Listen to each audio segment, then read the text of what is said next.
Hi, I'm Sally Parrott, the board-certified lactation consultant behind Copenhagen Lactation.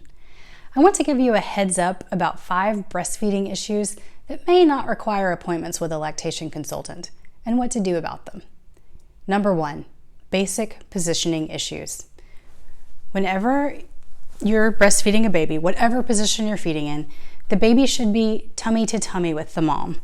If it's on the side over here, still tummy to tummy with the mom. Not facing out, not facing in. The baby should have the chin tucked into the breast and then the nose coming out some. And that means the baby should be able to tip her head back for neck extension, like opening wide like you do to take a bite of a sandwich.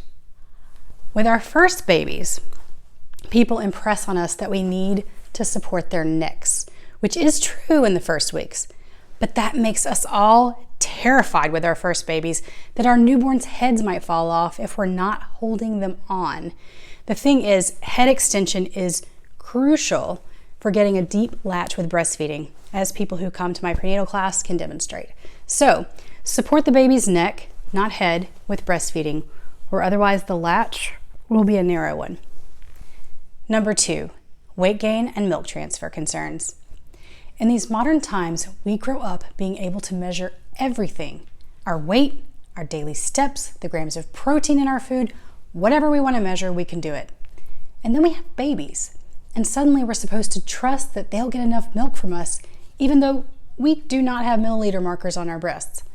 If parents aren't sure that the baby is gaining well, but there are no other symptoms that are concerning in how feeds are going, then here are the rules for proper weight gain. A baby should lose no more than 10% of birth weight before starting to regain weight. All babies lose some, but it shouldn't be over 10%. Then the baby should start regaining and should be back to birth weight by 10 to 14 days after birth. 14 is the latest date that's in the normal range. After that, a baby should be staying approximately on his starting point in the World Health Organization's Weight for Age chart, which is based on exclusively breastfed babies around the world. So, if a baby starts on, say, the 34th percentile at birth, we should generally see that baby staying relatively close to that percentile on the chart as time passes. Now, to hold their approximate place on the growth chart, a child in the first 3 months of life should be gaining at least 30 grams a day on average, which is, say 200 to 250 grams per week. Babies need to gain that weight at least that pace for their ideal brain development as well as their physical growth. For an exclusively breastfed baby, there are no risk factors or for later issues if the baby gains weight and goes up some in the percentiles. But there are if the baby is dropping down consistently in percentiles. So if your baby's weight gain fits the standards I just said and there are no other symptoms that are concerning, you're on target already and you can rest easy on this one. If you want to check where your baby started and where your baby is now on the WHO growth chart, go to infantchart.com and plug in the numbers. Okay, moving on. Number 3, the frequency that your baby poops. Welcome to parenthood, where you will find you talk a lot more about poop than you ever thought you would. My friends who are not yet parents are horrified by the frequency with which I get pictures of baby poop from my clients. But the truth is, poop provides useful info, and it actually stops being gross to think about after a while. So, in this situation, everything seems to be going well. The baby is gaining weight on her curve, but she's only pooping every 3rd or 4th day. Now, if you haven't yet, you will at some point hear from someone, the urban legend, that breast milk has no waste products, and it's normal for breastfed babies to go days or even weeks without pooping. It's not true. Anyone whose baby has had a big blowout breast milk poop that went all the way up the baby's back knows that breast milk creates plenty of poop. It's also important to remember that poop isn't just about undigested food. A large percentage of poop is water, and a significant percentage of the volume is actually also bacteria. It is no more normal for a baby to go a week without pooping than it is for an adult to go a week without pooping. And you can think about how that's made you feel if you've ever experienced anything like that. Now, the baby's digestive system is still developing. That digestive system has been and will be reliant on the mom having good bacteria in abundance. And in the right balance of types, to pass to the baby. That happens in vaginal birth. It happens in the days after birth when the baby's skin and lungs are exposed while the baby is skin to skin, and it happens when the baby gets breast milk. Sometimes this process of good bacteria transfer gets disrupted. If a mom received antibiotics in pregnancy or labor, or if a baby's had antibiotics, or if a baby was born via a cesarean birth, or if the baby's had some formula supplementation, then the baby's gut health is likely to be somewhat compromised. Now, it's very important to remember that there are times when all of these interventions are absolutely essential for the well-being of moms and babies. One of the biggest lessons of parenthood is that life is full of trade-offs for all of us. And unfortunately, having some issues with the mom and baby gut biome is one that may happen with those interventions. So what should a family do when a baby is doing great except not pooping regularly? In the absence of any other concerning symptoms, again, issues around pooping often go away when a mom takes a couple of important steps to rebuild her gut biome. One is she makes sure every day to consume lacto-fermented foods like sauerkraut and kombucha, which are probiotic foods. That is, they contain good kinds of bacteria that we want to exist in large number in our digestive tracts. We introduce and we encourage those bacteria via these naturally fermented foods.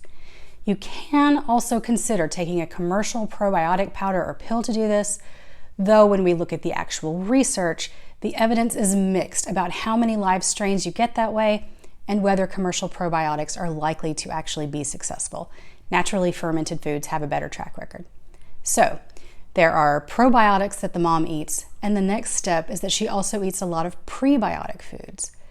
Prebiotic foods are the foods that contain undigestible plant fibers that the good kinds of bacteria like to eat so that they multiply and proliferate in our bodies.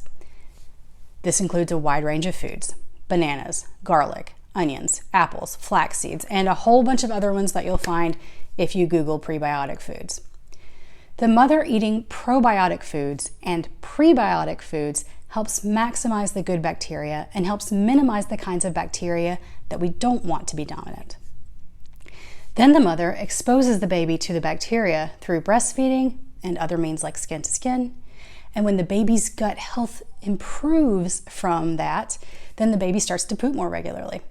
We usually see some results within a month, sometimes much sooner when families undertake this process. Number 4, another poop one.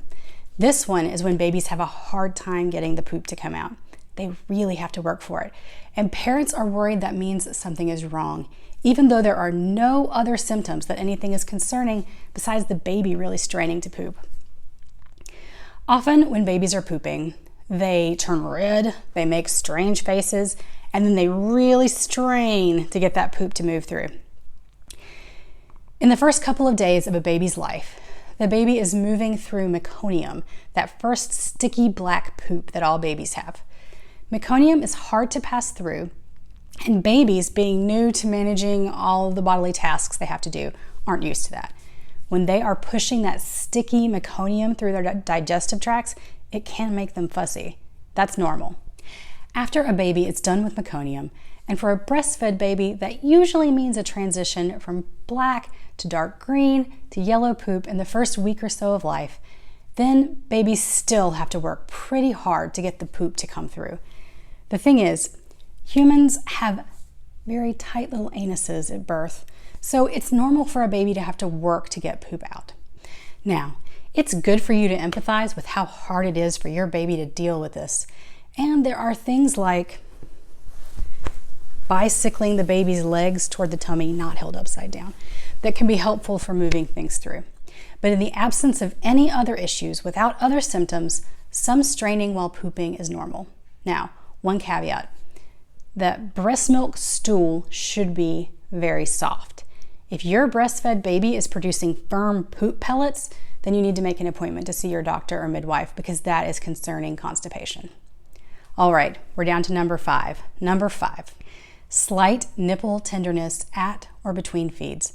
Now, the key word here is slight. If you imagine a 1 to 10 pain scale, the tenderness that we are talking about would be a 1 or a 2 on that scale. If we're talking about a 3 or a 6 or a 9, that means you need professional help. So listen to your body. If it's slight pain, that's often the discomfort of getting used to the consistent suction that's involved in breastfeeding. And it may be that you had a bad latch or two early on that caused some damage that's still healing, even though the latches shouldn't hurt anymore. If a mom is having this slight tenderness at feeds or between feeds, coconut oil from the grocery store is actually one of the best ways that you can help that heal.